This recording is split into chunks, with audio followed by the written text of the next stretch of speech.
Assalamualaikum warahmatullahi wabarakatuh.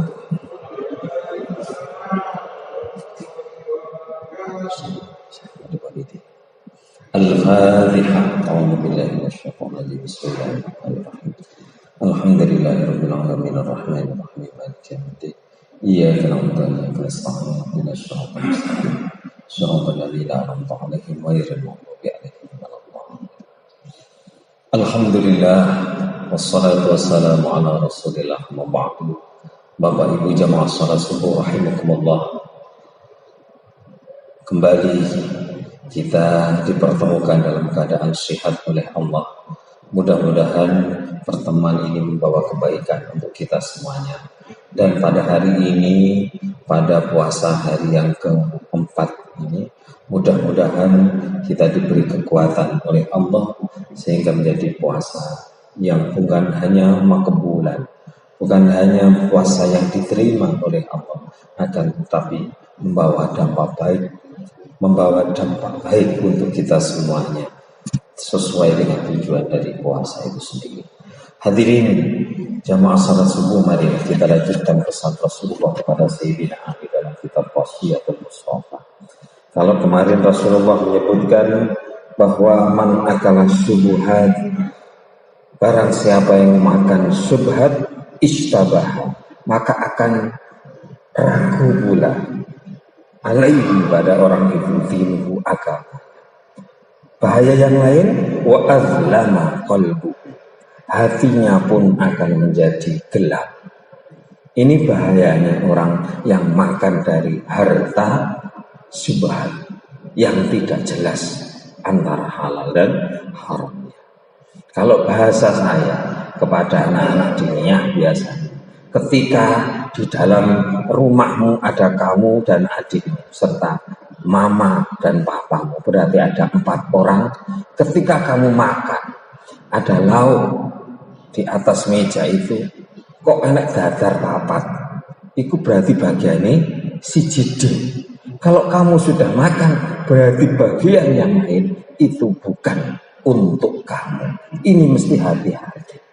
Ini satu contoh kecil yang saya berikan kepada anak-anak agar lebih hati-hati dalam memasukkan sesuatu ke dalam perut. Gitu. Makanya saya ajari pada mereka, kalau ada makanan mau masuk dalam perutmu, tanya makanan, apakah kamu halal masuk ke dalam perutku apa? Yang selanjutnya, waman lan sapane wong akala mangan sapa wong. Makan opo? Al haroma, barang haram. Sekarang yang dimakan bukan hanya syubhat, tapi haram. Sesuatu yang tidak diperbolehkan oleh Allah. Maka mata moko bakal mati opo kolbu atine. Bukan hanya adlama, bukan hanya gelap, tapi mata mati. Kalau gelap itu mungkin dalam keadaan gelap mungkin kita masih bisa berjalan, walaupun terkadang nabrak. Tapi kalau sudah mati hatinya, ini seakan-akan kalau bahasa Al-Quran itu khotamallahu ala qulubihim, sudah terkunci hatinya. Na'udzubillah. Selain mata, kolbu mati hatinya, wa khaffa dinu, agamanya akan jadi agama yang khaffa itu ringan, enteng. Ini bahayanya, akan mudah satu melakukan kemaksiatan, yang kedua akan mudah digelincirkan oleh setan. Kenapa? Karena hatinya sudah mati, maka akan mengakibatkan hal-hal yang lebih parah. Kita lanjutkan wonton ufa lan apes atau lemah opo yakinuhu, keyakinannya. Orang yang makannya bukan saja syubhat tapi haram, itu keyakinannya menjadi lemah. Makanya kalau dalam hadis Nabi itu ada kadal fakru ayyakuna kufron, itu tidak salah. Kada itu bahasa yang tidak biasa. Kada itu meh-meh itu hampir saja. kadal fakru, hampir saja meh al fakru, kefakiran, ayyakuna kufran, akan menjadikan kekufuran. Orang yang fakir akan mudah tergiring menjadi kekafiran. Kenapa? Karena biasanya kalau imannya tidak kuat akan menjadikan dia berani melakukan sesuatu yang dilarang oleh Allah. Ini Rasulullah dalam hadisnya menyampaikan hal itu tidak salah. Makanya orang Islam diperintahkan bekerja. Umat Islam diperintahkan mencari uang. Untuk apa? Untuk menghindari itu.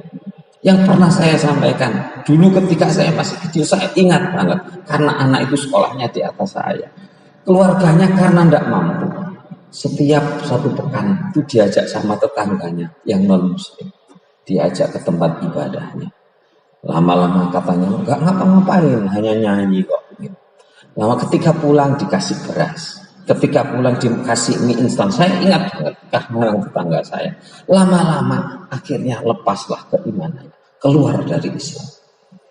Ini kenapa? Kadal fakru ayyakuna kufur. Hampir saja kefakiran itu menjadikan kufur. Inilah kenapa kita umat Islam ada kewajiban bayar zakat untuk menghilangkan kefakiran. Makanya sering saya sampaikan, kalau zakat kita, umpamanya kita wajib bayar zakat 25 juta ketika 1 tahun berkumpul. Maka kalau kita bagi kepada 250 orang, atau kita bagi kepada sekian banyak orang, mungkin satu orang akan dapat 50.000 atau 100.000. Itu kalau dilihat esensi dari zakat, mungkin tidak akan mengangkat atau tidak sesuai dengan maunya zakat, walaupun sah zakat kita. Tapi kalau 25 juta kita berikan kepada 10 orang umpamanya, atau 5 orang, maka tujuan dari zakat itu akan tercapai. Apa? Mengangkat dari kefakiran, mengangkat dari kemiskinan untuk menjadi tidak miskin lagi. Kita beri modal, karena memang tujuannya zakat untuk fakir itu adalah untuk meningkatkan taraf hidup mereka. Tujuannya zakat untuk gharim itu adalah untuk melunasi hutang mereka. Makanya kalau ada jamaah yang titip, setelah saya nitip zakat, adanya gharim, silakan. Kalau perlu saya antar. Kita tanya hutangnya berapa, kemudian kita bayar. Atau kalau tidak bisa melunasi, kita bayar separuh atau 1/4 dari hutang. Itu tujuan dari bayar zakat kepada gharim, orang yang punya hutang atau terlilit hutang. Kalau kita bayar kan zakat kita beri 100.000 umpamanya, hanya untuk makan sehari 2 hari, setelah itu kembali menjadi fakir. Ini sebenarnya tujuan dari zakat. Sudah, biar tidak terlalu jauh, kita lanjutkan. Dha'ufa yakin, akan lemah keyakinannya. Bahayanya di sini. Yang berikutnya, wahajiballahu da'watu, wahajibalan nutupi sopo Allah dakwatahu dongane. Orang kalau makanannya makanan haram, maka doanya akan tertutup seperti yang saya sampaikan kemarin. Walaupun dia sudah berdoa di Masjidil Haram, dia berdoa di Raudhah, dia berdoa di bawah talang emas, di makam Ibrahim, di tempat-tempat yang mustajabah, tempatnya bagus. Siapa yang berdoa? Kalau yang berdoa makanannya makanan haram, maka wahajiballahu da'watahu, Allah akan menutup doanya. Na'udzubillah, tsumma na'udzubillah. Ini yang dipesankan oleh orang-orang tua kita. Hati-hati, senajan sak puluh sing mlebu nang weteng, kudu sing resik. Ini yang dipesankan orang-orang tua kita kepada kita. Makanya kita mesti hati-hati. Sahabat Abu Bakar As-Siddiq yang kemarin saya sampaikan mendapat julukan As-Siddiq, itu hati-hatinya dalam memasukkan makan ke dalam perutnya, sampai disebut oleh Rasulullah, lau wuzina imanu Abu Bakar. Kata Nabi, andaikan iman Abu Bakar ditimbang dengan iman penduduk bumi, maka tidak akan mampu menandingi iman Abu Bakar. Sakit hati-hatinya Abu Bakar itu. Ketika tidak makan sehari dia masih bertahan. Ingin mencari sesuatu yang halal sampai 2 hari, sampai 3 hari. Dia mendapatkan roti. 1 potong roti ketika akan dimakan. Ternyata ada orang yang lebih membutuhkan. Dipotong sepertiganya, dikasihkan roti itu. Ketika mau dimakan, ada lagi anak yang beberapa hari sudah tidak makan, dipotong lagi sepertiga. Rasulullah diperlihatkan oleh Allah tentang hal itu. Ketika Abu Bakar datang kepada Rasulullah, Rasulullah kemudian mengatakan, andai iman Abu Bakar ditimbang dengan iman penduduk bumi, tidak akan mampu menandingi iman Abu Bakar. Kenapa? Karena sakit hati-hatinya sesuatu yang masuk ke dalam ini. Jadi jangan sampai seperti katamu balik. Opo ae diuntal mbah, bantal mbah, aspal kabeh diuntal. Na'udzubillah. Lanjut. Wakolat lan setitik.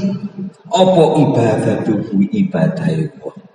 Orang kalau makanannya makanan haram, maka akan malas ketika diajak ibadah.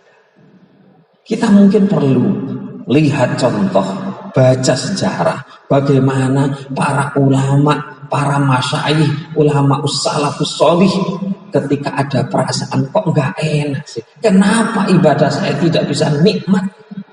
Yang sering cerita ini sudah masyhur itu, kenapa ibadah saya tidak bisa nikmat. Saya sholat tapi tidak bisa nikmat, tidak bisa merasakan nikmatnya ibadah.